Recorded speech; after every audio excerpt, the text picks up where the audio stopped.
Hello, we are so glad that you are here tonight. My name is Natalie Sullivan, and I am the relatively new MSU Extension Agent for Missoula County, specifically in agriculture, equine, and livestock.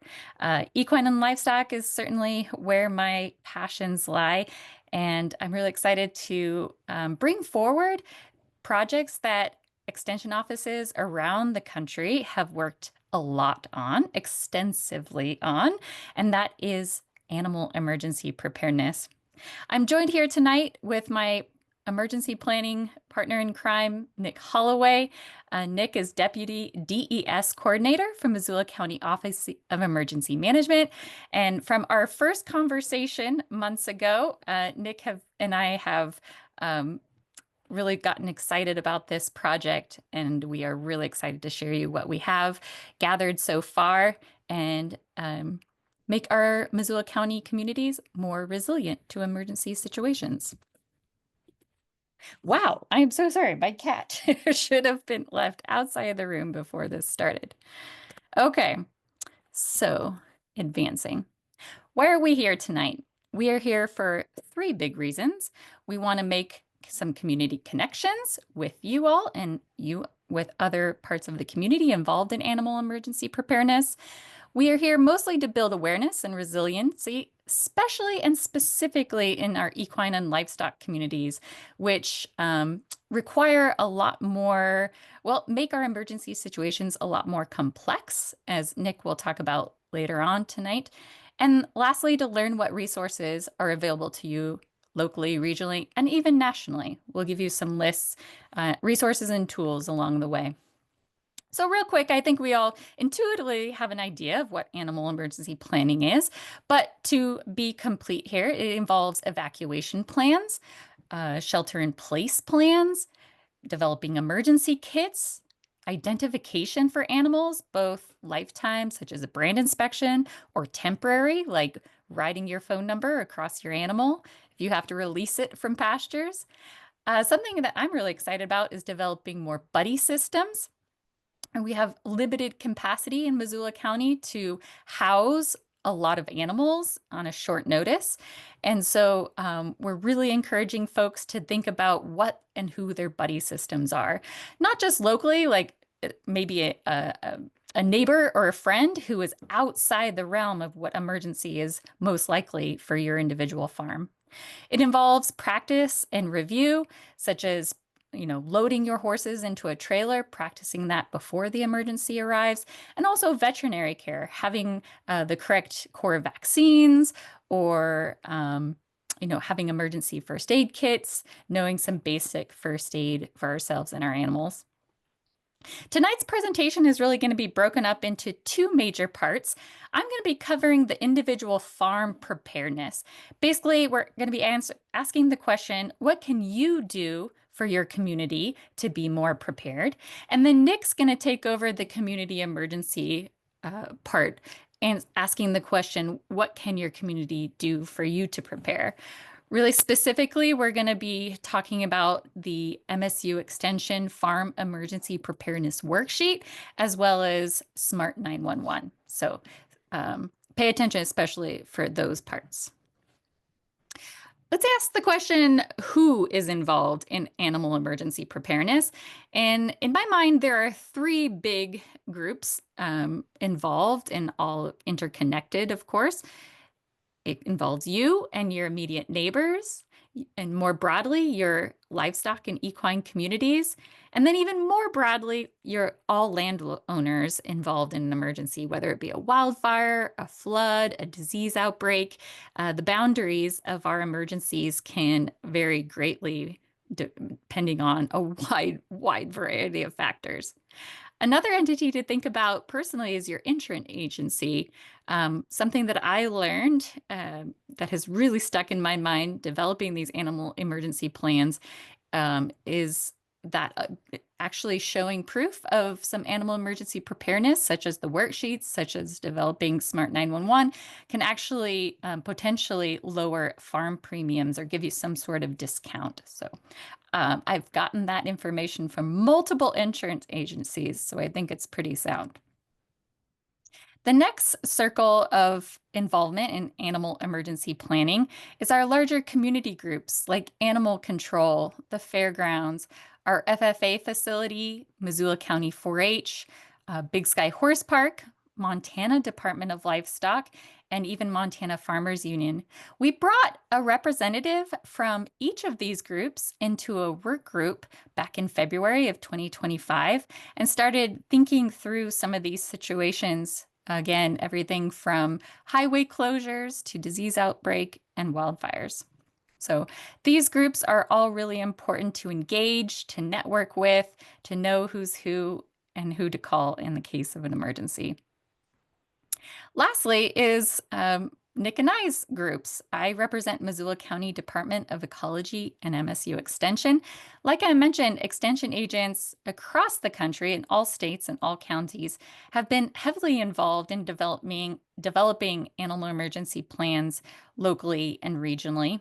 And then Nick has brought decades of experience working for emergency management to the conversation. So together we're hoping to be a central hub specifically for equine and livestock, maybe eventually developing pet like dog and cat emergency plans. But right now we're really focusing on the bigger farm animals, equine, sheep, cattle, hooved animals.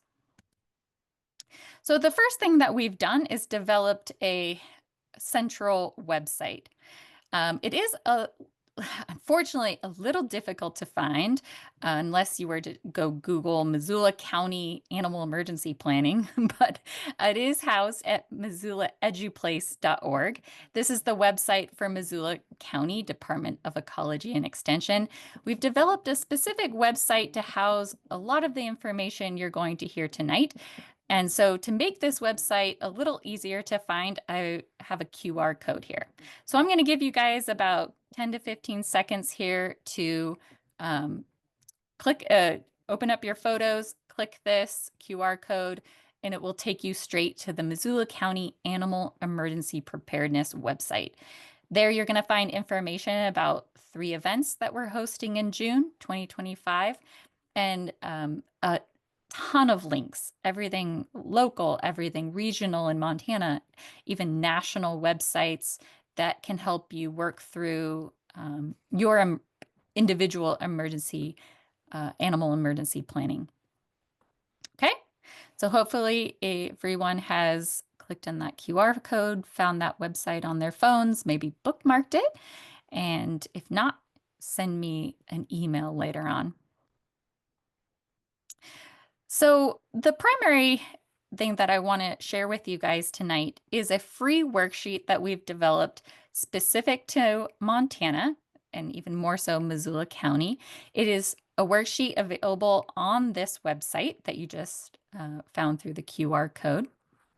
Again, one of the more exciting things I've found out about these worksheets is they do have the potential to give you insurance premium discount. But the real function of this worksheet that I'm going to be sharing with you in the next few slides is to be able to communicate with other people on your farm, family, neighbors, your buddy system.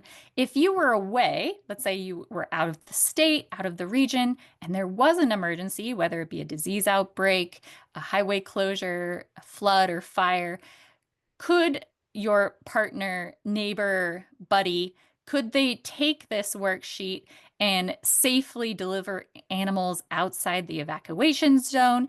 Could they shelter the animals in place without you being there? And so that is really, I think, the most physical, functional benefit of this worksheet. Second to, of course, thinking, just taking the time, sitting down, filling something out, thinking about what's unique to your farm, thinking about what emergencies are most likely on your facility, and building those kits, emergency kits, buying a generator, buying a fire extinguisher, just taking the time. So this is page 1, pretty self-explanatory. It gives you instructions how to use this farm animal emergency preparedness worksheet. It asks you first and foremost to think about the most likely emergency situations for your location. I think, if you, at some point in our lifetimes, we're all going to, at the very least, have some power outages. I know last year, my farm with 5 animals and multiple dogs and cats, um, did not have power for the July 2024 windstorm for 2 weeks. I had been in other emergency situations, so I knew to have a generator. We had backup and we were very well prepared, so we sat quite comfortable. I learned the hard way about animal emergency planning because I was involved in a Taylor Bridge fire of 2012 in Central Washington, and I learned a lot. Of course, there's nothing like learning through experience, but hopefully we can mitigate some of that learning curve and mitigate some of the chaos, of which I did see in every emergency situation I've been in, especially wildfires. There's a lot of chaos, a lot of misunderstanding that creates inefficiencies in our emergency response. So think about these. We should all be thinking about power outages, barn fires, or other structural damage, like a tree falling on a structure.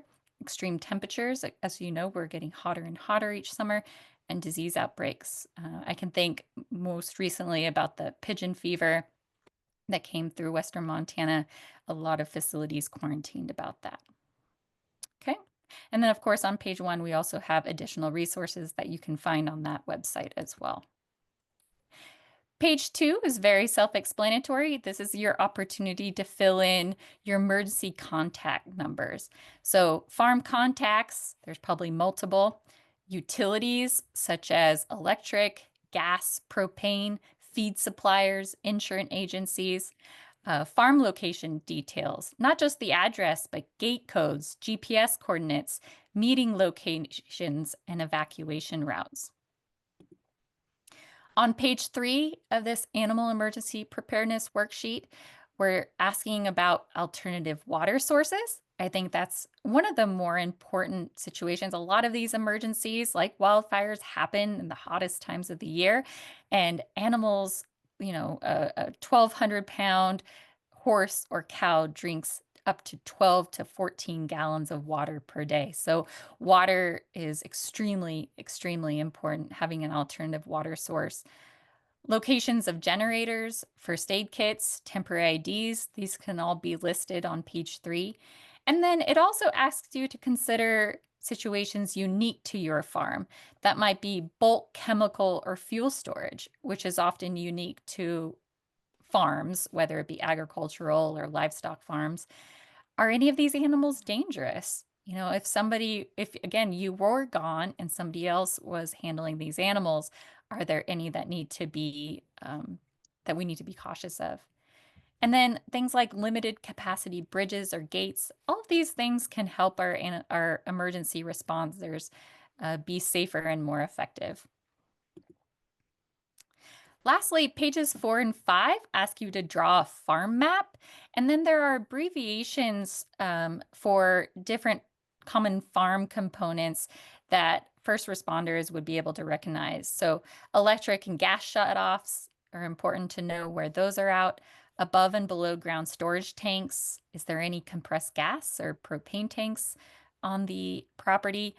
All those should be bold or outlined in red or made really clear on your farm map. And then page 5, I didn't show a picture of it for this presentation, but it's just some blank, it's a blank page with some lines to put in additional notes if you want to expand on any of these unique situations. Okay. And then again, this animal emergency preparedness worksheet from MSU Extension can be found on our website at MissoulaEduPlace.com under Equine and Livestock Animal Emergency Preparedness. Also on that website is this resource list. As I learn more about what's available locally, regionally, nationally, I'm putting those links here on that website that I showed you through the QR code. Some of the things that I think are really interesting is Smart 911 that Nick's going to talk about next. And then also Wildfire Ready, specific to Missoula County, has an interesting service where you can call them up and they can come to your farm or home or business and do an assessment of how wildfire ready your facility is. I also think Montana Department of Livestock is a great phone number to have in your contact list of your phone. As far as national resources, there's a really cool equine disease communication biosecurity risk calculator. I believe it was developed by the University of Guelph in Canada and then partnered with a university extension service in the United States. So that's a really interesting one. The American Veterinary Medical Association Small Farm Preparedness Guide is quite useful, as well as the USDA Forest Service wildfire risk maps. So again, this list will continue to develop as we learn more and find out what's useful to our communities, but also found at MissoulaEduPlace.org. Okay, and with that, thank you so much for taking the time tonight. It really says a lot about you and your neighbors and your communities to take the time and think about these things and try to minimize the chaos. Our community resiliency lies within, and please share this YouTube video once it's made public. All right, Nick, take it away. All right, thanks, Natalie. I hope everybody can hear me okay. So thanks, Natalie, for bringing this really important topic to light.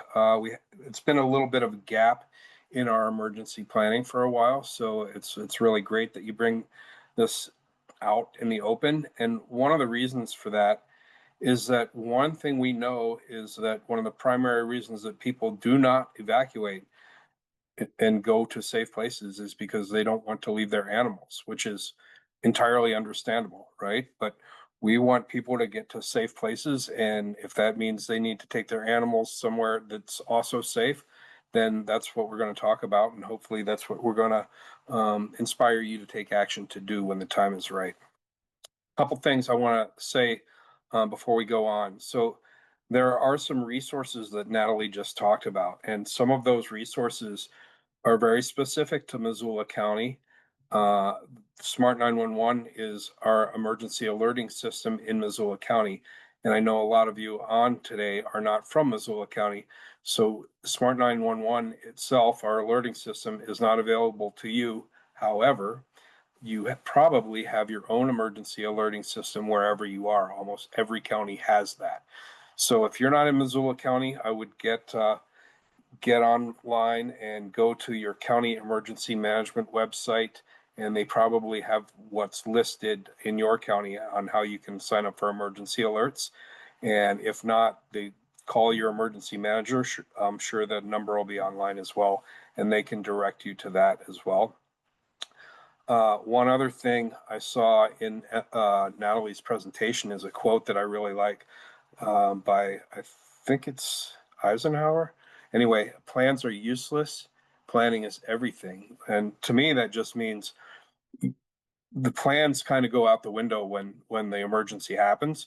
But the act of planning, the connections you make and the resources you learn about will serve you in the future. It's the understanding the ideas and not necessarily following the letter of the plan, the 1, 2, 3, do this, do that, if this, then that type thing, but understanding the situation and how you need to react. So those are things that are kind of important to me, and that's what we're going to talk a little bit about. So why plan for livestock? Well, livestock is part of Missoula's rural economy and culture, and when disasters happen, animals are vulnerable. Without a plan, even a small incident can quickly escalate into major losses of the animals you cherish, of financial situations. Disasters happen, and what we do know is, having been out on disasters and being part of incident command and disaster management, the people that fare the best after a disaster, during and after a disaster, are the people that have taken the time to plan and prepare and think about it a little bit. It doesn't have to take a lot of time or energy or money to do that, but just a little bit of preparedness can go a really long way when a disaster occurs. So emergencies can impact hundreds of animals right away. Some of the disasters that we've dealt with have already been mentioned: wildfires, flooding, even avalanche, smoke, all kinds of things. So evacuation and sheltering, we know, are a little harder, not a little, but a lot harder for if you have livestock. It takes a little more time to figure out what to do. So doing it beforehand is really helpful. I'll talk about this a little later, but there are limited resources in Missoula County and probably whatever county you're watching this from on what to do with animals. So if everybody takes their animals to the fairgrounds, sooner or later the fairgrounds are going to fill up and that's not going to be available. So I would come up with 2 or 3 or more different places where you might be able to take your animals.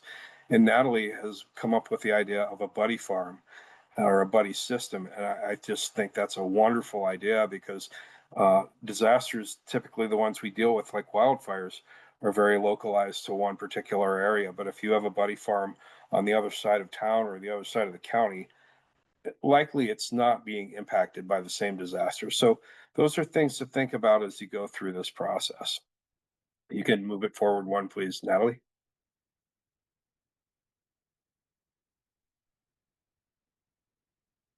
Okay, so I think she already hit on this. Risk to livestock in Missoula County. Wildfires are our #1 risk, not only in Missoula County, but out west, all over the west side of the United States. As a matter of fact, wildfires are becoming more prevalent.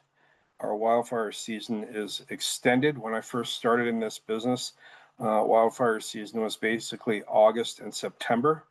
And this year I responded to a fire that started on May 31st in early June up in Plains, Montana. And now the fires go to October. A couple of years ago, I was in a fire. I was responding to a fire in Denton, Montana in December. So fires can be year round, but prime fire season is still January to October. But the shoulders are just getting a little wider on either end. Flooding is a thing all over the West. You want to go back just a second, Natalie? Flooding is an issue here in Montana. It's a thing all over the West near rivers.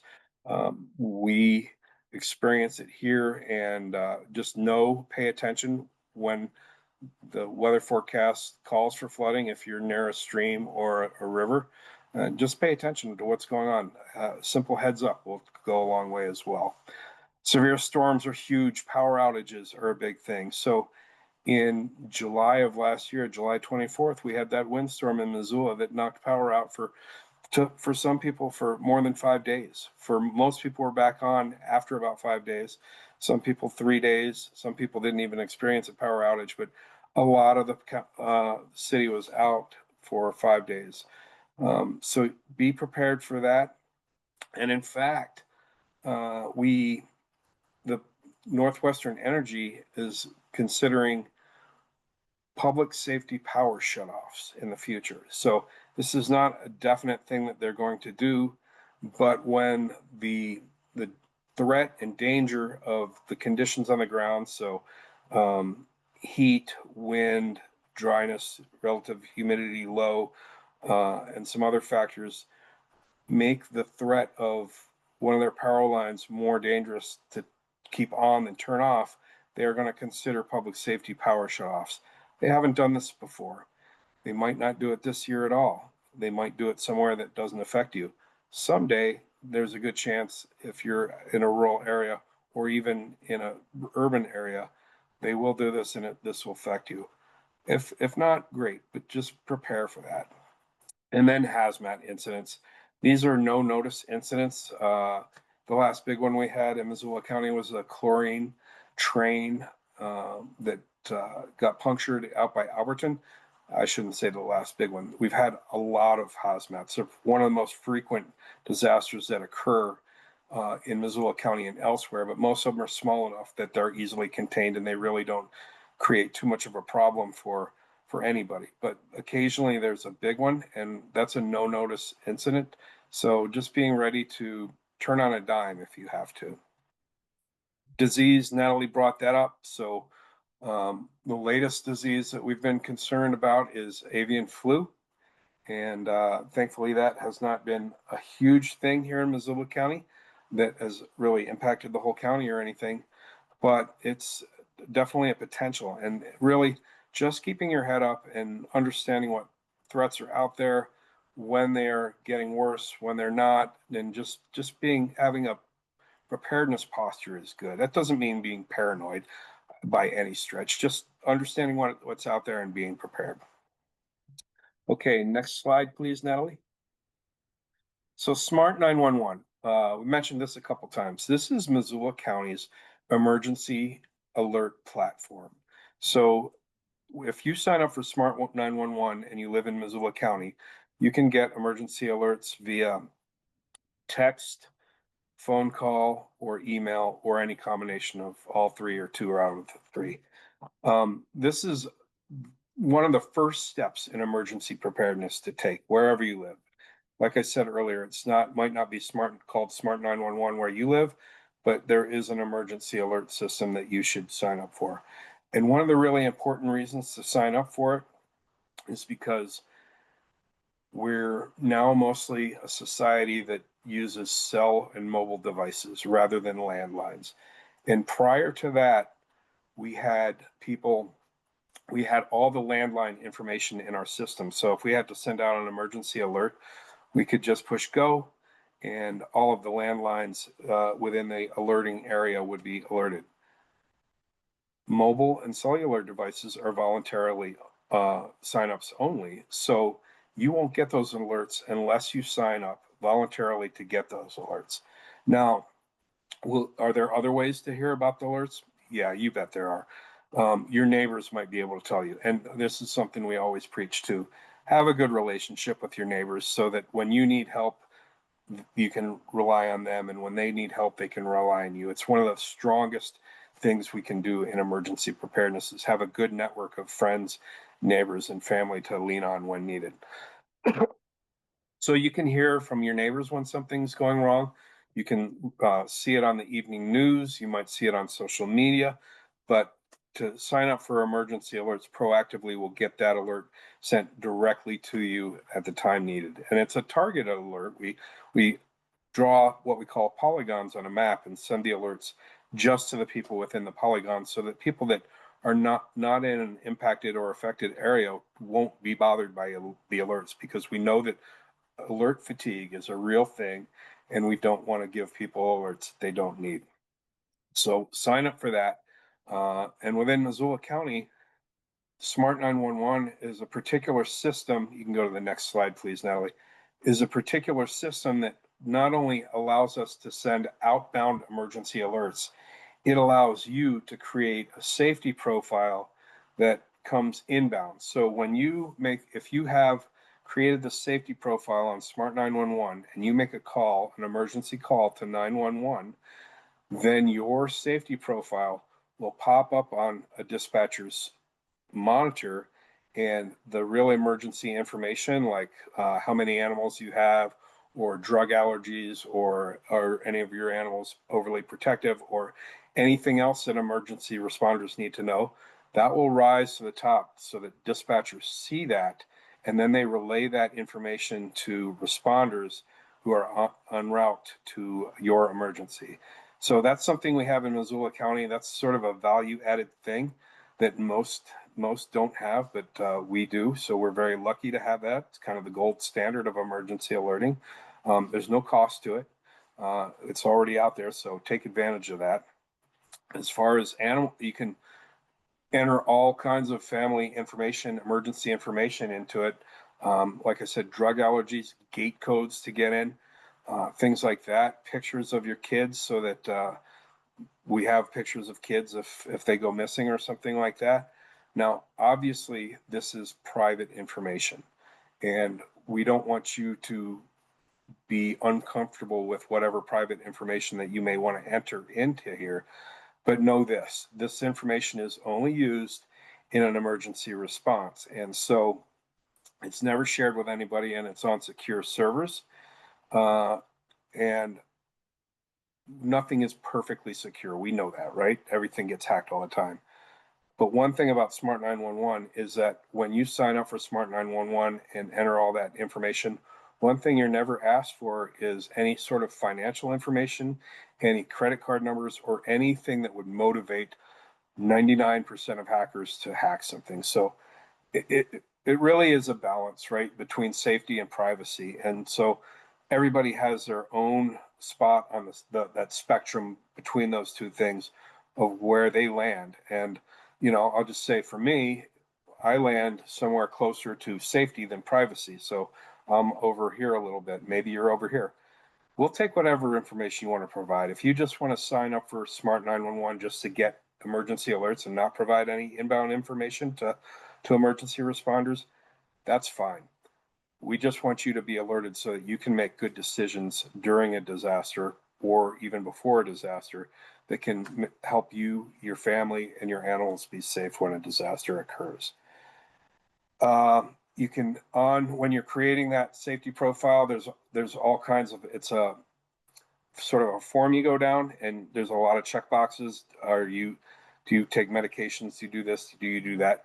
Not everything can be covered by a checkbox. So there are some open fields where you can make a short narrative of what you need to tell emergency responders. So how to set up your Smart 911 safety profile. I'm not going to do that walkthrough right now. That would take a little more time than I think we have. But you can go to smart911.com, and if you've ever filled out a form anywhere on the internet, which almost all of us have, then you should be able to easily create the safety profile and fill out the form to get emergency alerts. And when you're creating that safety profile, I just mentioned that you can put as little or as much in as you want. Also, you don't have to put it all in at once. So if you are one of the people that has a lot of information you do want to put in there and share with 911 dispatchers and emergency responders, you can spend 10 minutes one day doing it and 20 minutes another day doing it, whatever it takes. Generally, it probably shouldn't take you more than 20 or 30 minutes to do an entire full safety profile for you and your family, but everybody's a little different in that regard. So emergency alerts, the main alerts we send, the most frequent alerts we send are evacuation warnings and orders. There are two levels of evacuations we have. The warning, sometimes it goes straight to an evacuation order, meaning we're just asking you to leave right away because the threat is imminent. It's either there or imminent. So got to go now, get out of the way, no time for anything else. When we have time and we lean forward as much as we can, when we have enough warning time, we will always give you an evacuation warning through the emergency alerts. And we'll try and tell you, okay, we're expecting this fire to come through in 8 hours or 2 days or whatever the case may be. Here's the time you have to prepare to leave the premises to get to a safe place. Notice I said 6, 8 hours or 2 days, whatever the case may be. That's not a lot of last minute time to make the preparations we're talking about. So doing as much as you can beforehand by just having those sort of dinner table conversations about buddy farms and talking to your friends, family, neighbors, those kinds of people beforehand really makes a huge difference. So doing that is great. The first step is creating an emergency alert profile and signing up for emergency alerts. The next step is to have that dinner table conversation about what you need to pack, your emergency go kit, what you're going to do with your animals, who your buddy farm is going to be if you go that route, those kind of things. It's not difficult, but it does need to happen beforehand for the outcome to be good. Build a livestock emergency plan. So pre-plan evacuation routes. We talk a little bit about drilling. We do a lot of drills in emergency management. And at home, I do a drill occasionally too with my family. And so I'll tell you a quick story. When my son was about 3 or 4, I had drilled into his head that if the fire alarm goes off in my house, that he should run outside into the front yard and over to the neighbor's front yard because there might be a fire. Apparently, I did a pretty good job of drilling that because I was cooking steaks one night and it got a little smoky and the fire alarm went off, and my wife and I were just, waving a towel to try and get the fire alarm to stop. Meanwhile, he came flying down the stairs at 4 years old, went straight out the door and ran. And my wife and I just looked at each other and sort of laughed and giggled in a very satisfied way. But those are the kinds of things, pre-planning and having those evacuation routes in place and doing a quick drill goes a long way. And if you know what the evacuation route is, you don't need to re-drill it every year. Obviously, in most cases, it's really obvious. But think about this. What if my evacuation route is blocked off? What if there's a fire blocking or a flood blocking my evacuation route? Do I have another evacuation route, or do I need to shelter in place? Thinking of those things. Transportation partners. So if we're talking about big animals, they don't fit in a car. So hopefully you have a trailer, or somebody that has a trailer that can help you get your animals to where they need to go.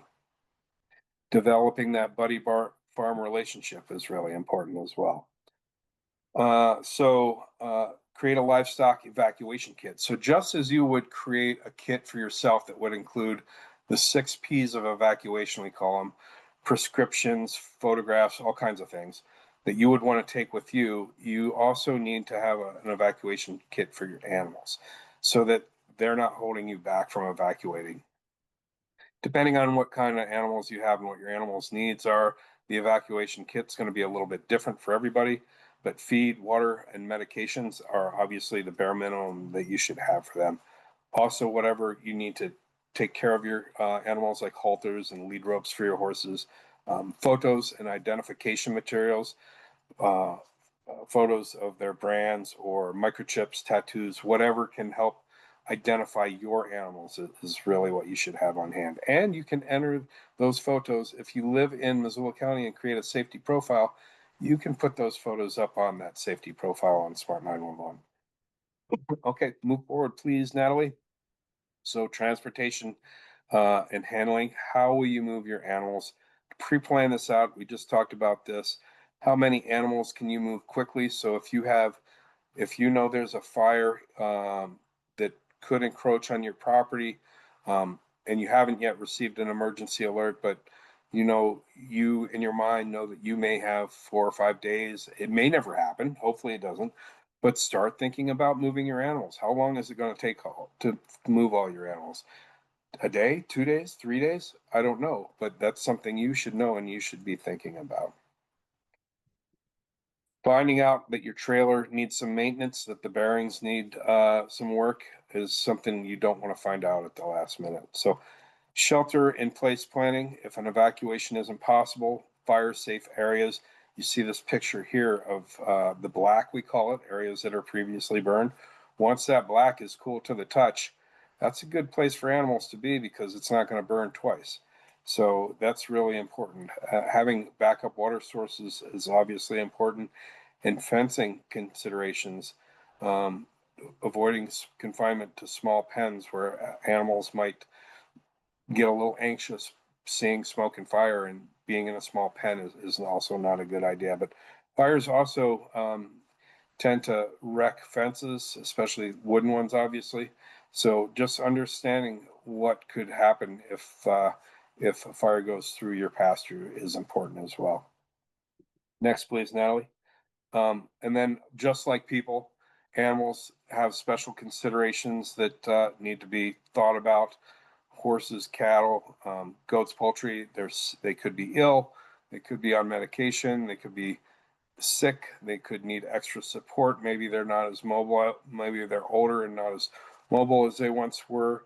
Maybe they're pregnant, maybe they're young. You don't want to separate them from their mother. Those kind of things have to be thought about beforehand. So next, Natalie.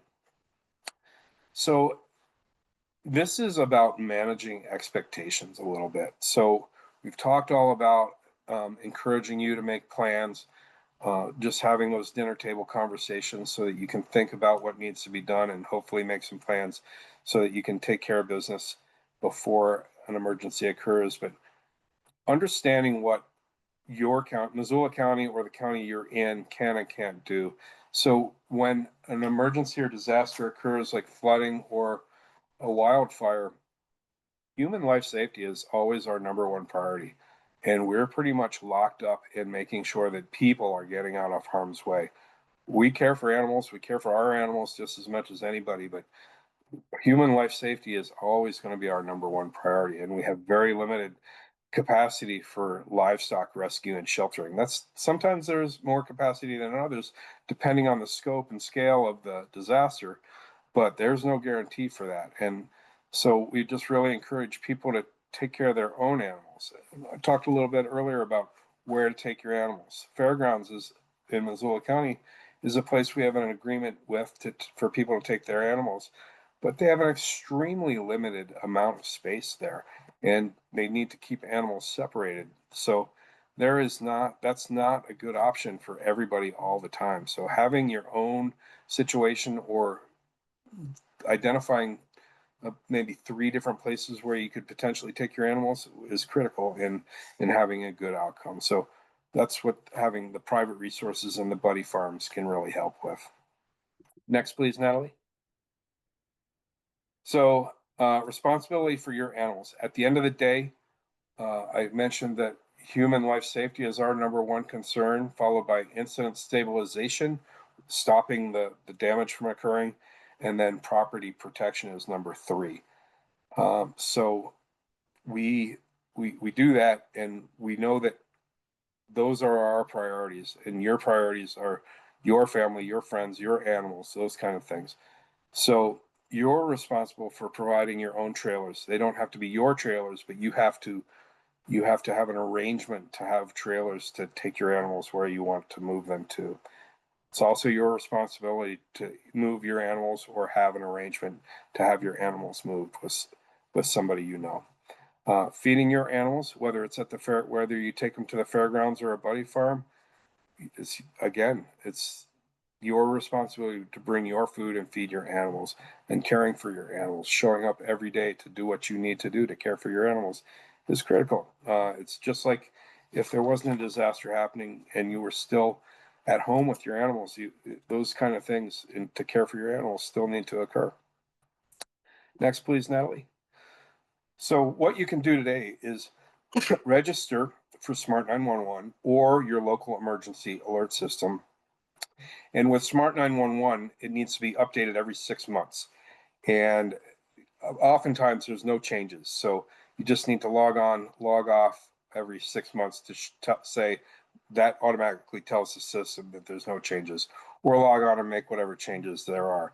The reason for this is that for outbound emergency alerts, you don't need to do that at all, but because we control that messaging in emergency management. So we know that that is the most accurate messaging there is at that moment. But inbound messaging, if it's not kept up to date, we don't know if it's accurate. If you tell us that there's 5 people living in your house, you've put this in your safety profile, and you have 10 animals, and that was 5 years ago, and your kids have moved out and taken the animals with them, that kind of information is bad information, and that can take up resources that we can't at the time afford to give up on something that's not true. So making sure that your profile is up to date is really important. And oftentimes people tell me, well, I forgot my password to Smart 911. Just like everything else that you have to sign in for, there's a little link below where you enter your email and password that says, I forgot my password, and then you can go through the normal process of resetting your password. It's a pain, just like it always is, but it only takes a minute, and it's an important thing to do. Creating that livestock evacuation plan, those buddy farms we've been talking about, having 2 or 3 places to take your animals, so that if the first or second place is unavailable, then you still have a place to take them.